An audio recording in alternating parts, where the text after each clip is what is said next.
Балаларды қырған патша. Сатып пайда тап, сата алмасаң ақшаңды қайтарамыз. В общем, никак минусқа кетпейтін вариант болып тұр ғой. Билав Қазақстандағы жалғыз КМДБ халал сертификаты бар тіс пастасы. Бізден бір қорап тіс пастасын аласың, сатқан пайдаң өзіңдікі, саталмаған тауарларының ақшасын төлеп өзімізге қайтарып аламыз. Артықшылықтары 100% халал, зиянды қоспасыз, өте тиімді баға. Заводтан тікелей келген бағамен аласыз. Қысқасы, бұл нұсқаға ешқандай отмазка айта алмайын деп тұрсың ғой. Сондықтан төмендегі нөмірге хабарласып, толық ақпарат алып бізбен серіктес бол. Алдыңғы шығарылымда біз Яқубтың 12 баласының өмірін айттық. Оның ішінде Юсуф та бар. Мысырда жалпы екі беделді әулет өмір сүреді. Оның бірі Перғауынның әулеті, екіншісі Яқубтың 12 баласынан тараған әулет. Сол Юсуфтың кезінде оның әулеті Мысырға көшіп келді, оны білесіздер. Естеріңізде болса, Юсуф пайғамбарды қосқанда 12 бауыр болады.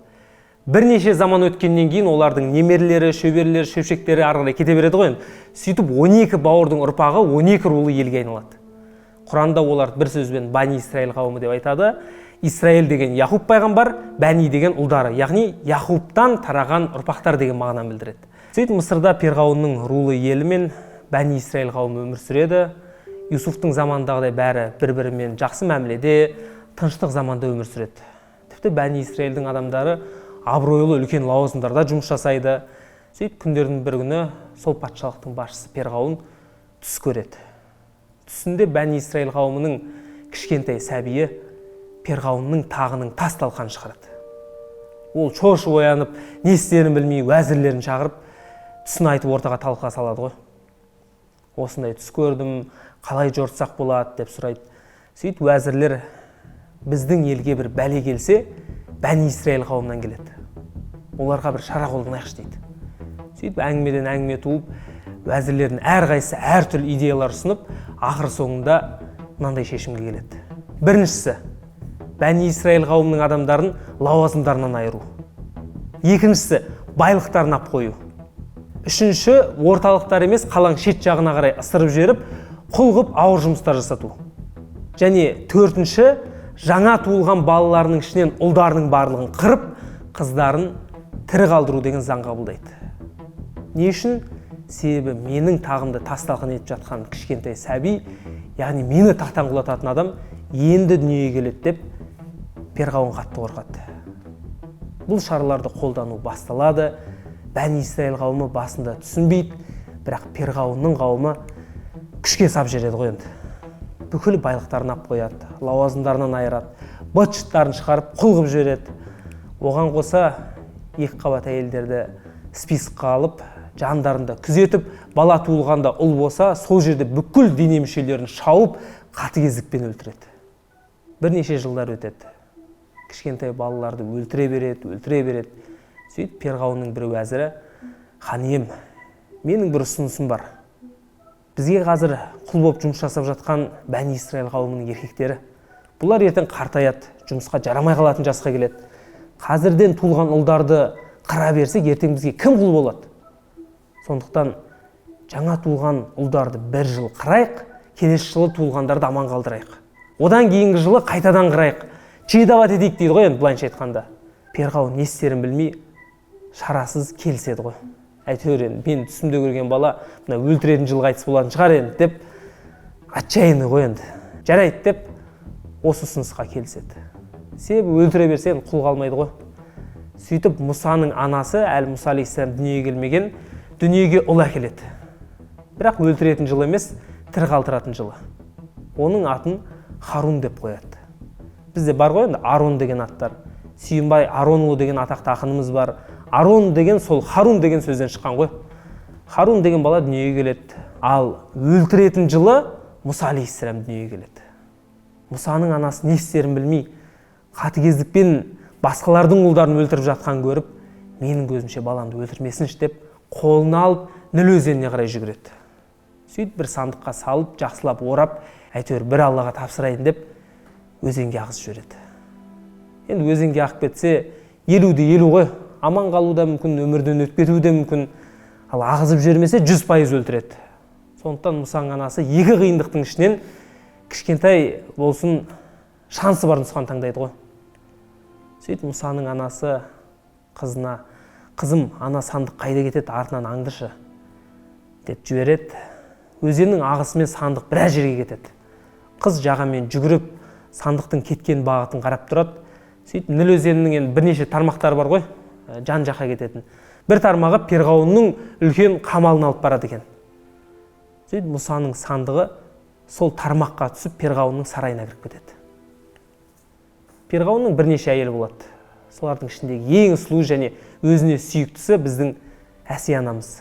Ол кісі сол уақытта сыртта серуендеп жүрген екен. Сөйтіп өзенмен ағып бара жатқан сандықты көріп қалады ғой. Қасында қызметшілеріне бірден: ана не сандық, маған алып келіңдерші дейді. Қызметшілер барып өзеннен сандықты алып алдына алып келеді. Әсия анамыз ашып қараса, ішінде кішкентай сәби жатыр. Әсия анамыздың перғауыннан баласы жоқ еді. Бұл Әсия анамызға бір жағынан Құдайдан бір сыйлық сияқты келеді ғой. Бірақ енді Израиль қауымының баласы екенін іштей сезіп тұр. Сонда да қолын алып перғауынға жүгіріп барады ғой. Перғауын: мен мына сәбиді тауып алдым, өзіме бала қылып алайыншы дейді. Перғауын: не істейсің бұны? Ол кімнің баласы? Қайдан алдың? деп сұрақтарды жаудырып рұқсатын бермейді. Бірақ Әсия анамыз перғауынның сүйікті әйелі болды. Рұқсатын беріп қалар деген оймен тағы да өтініш жасайды. Перғауын: өтініш, менің балам жоқ қой, мен де өзім балам болған қалаймын, бұл баланы асырап алайыншы деп сұрайды. Перғауын бәленбай баланың арасынан енді менің тағын тасалқан ететін енді шли осы бала емес шығар деп келіседі ғой. Бопты, алсаң алшы, асыраш, әйтеуір құлағым тыныш болсыншы дегендей рұқсат береді. Сөйтіп Әсия анамыз перғауынның үйінде Мұса алейхиссаламды өсіреді. Сөйтіп баланың қарны ашады, сүт еміз келеді. Ол жылап, еңіреп перғауынның үйін басына көтереді ғой. Әсия анамыз не істерін білмей, жақында баласы дүниеге келген бүкіл әйелдерді жинайды ғой. Сөйтіп емізіңдерші деп Мұсаны береді. Жаңа туған аналар омырауына жақындатса, Мұса алейхиссалам ембей қояды. Осыған орай Құранда аят бар екен: біз оған басқа елдердің омырауын харам еттік дейді. Яғни Мұса алейхиссаламға басқа елдердің сүтін ему харам етілді. Алла тағала рұқсат берген жоқ. Бірақ бала тоқтамай еңіреп жылап жатыр. Әсия анамыз не істерін білмей, кім бар, тағы кім бар деп жан-жақтан іздейді. Бұл әңгіме перғауынның қамалынан сыртқа шығып, Бәни Исраил қауымына да жетеді ғой. Мұса алейхиссаламның әпкесі бұл әңгімені естіп қалып, қамалға жүгіріп кеп: мен бір әйелді білем, ол кісінің жақында баласы туылған, мүмкін сол кісіні алып келем деп Әсия анамыздан рұқсат сұрайды. Әсия анамыз бірден рұқсатын береді. Сөйтіп перғауынның әпкесі өзінің анасын, яғни Мұса алейхиссаламның анасын перғауынның үйіне алып келеді. Ол кісі емізу үшін қолына Мұса алейхиссаламды ұстаған сол еді. Кішкентай сәби риза болып анасының омырауына жабысып қалады ғой. Тоқтамай еме бастайды. Жаңадан туылған бала ғой. Қанша уақыт аш болды. Анасы Мұсаны жүрегі езіліп тұрып емізеді ғой. Баласы анасы екенін сезеді. Анасы да баласын сезеді. Бірақ ештеңе айта алмайды. Сөйтіп Әсия анамыз: сенің сүтіңді емді ғой, онда былай қылайықшы.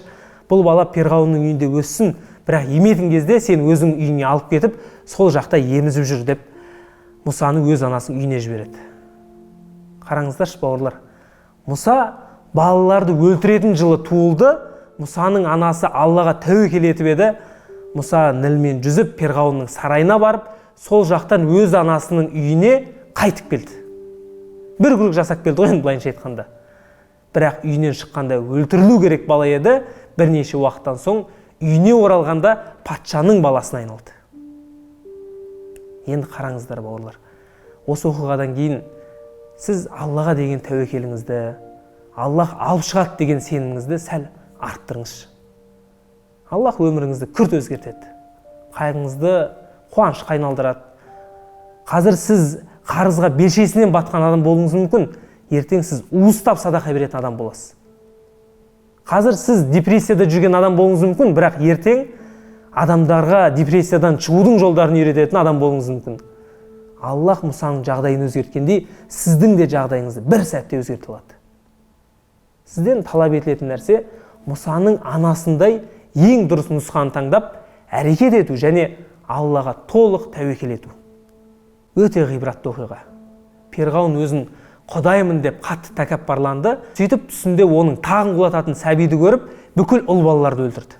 Бірақ қанша жерден Алланың жазасынан қашқысы келсе де, балаларын бәрін қырса да, бұның болашақта тағын тас талқан ететін бала өзінің үйінде перғауынның тәрбиесінде өсті.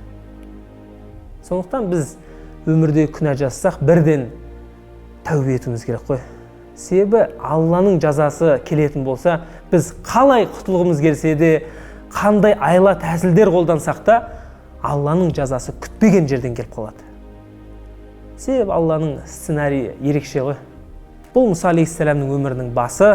Алдағы шығарылымдарда Мұса пайғамбардың өміріне толығырақ тоқталамыз. Себебі Құранда ең көп аты аталған пайғамбар Мұса алейхиссалам. Сондықтан шығарылымды бірінші болып көру үшін арнаға тіркеліп кетіңіздер. Рахмет.